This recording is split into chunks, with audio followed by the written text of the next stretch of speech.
বন্ধুরা দেখতে পাচ্ছেন আজকে আমরা একটা পানির ট্যাঙ্ক দেখাচ্ছি। এই ট্যাঙ্কটা ছাদের উপর রাখা হয়েছে, নিচে সরাসরি কংক্রিটের পাটাতন তৈরি করে তার উপরে রাখা হয়েছে। অনেক জায়গাতে দেখা যায় যে আপনারা শুধু ইট বিছিয়ে তার উপরে ট্যাঙ্কি রাখেন, অথবা ইট দিয়ে তার উপরে একটা স্ল্যাব দিয়ে তার উপরে রাখেন, কিন্তু ভিতরে একটা ফাঁকা জায়গা থাকে।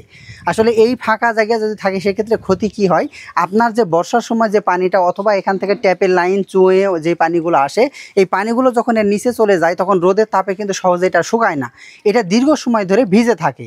অথবা ইট যদি থাকে, ইটটা জানেন পানি অ্যাবজর্ব করে, পানিটা শোষণ করার পরে এটা দীর্ঘ সময় ধরে কংক্রিটকে ট্রান্সফার করতে থাকে। এই কংক্রিটটা যখন ধীরে ধীরে দীর্ঘদিন ধরে এই পানির সংস্পর্শে থাকে তখন কিন্তু এই কংক্রিটটা আস্তে আস্তে কিন্তু ড্যাম্প হয়ে যায়। যার কারণে দেখবেন যে অনেক সময় উপরে টপ ফ্লোরে যেখানে ট্যাঙ্কি রয়েছে, এই পানির ট্যাঙ্কের ভিতরের পোর্শনটা তলে বা সে দেখবেন যে সিলিংটা অনেক সময় আপনাদের রং নষ্ট হয়ে যাচ্ছে, সেখান থেকে আস্তে আস্তে ড্যাম্প হচ্ছে, বা প্লাস্টারগুলো আস্তে আস্তে ভুরভুরে হয়ে খসে চলে আসতেছে।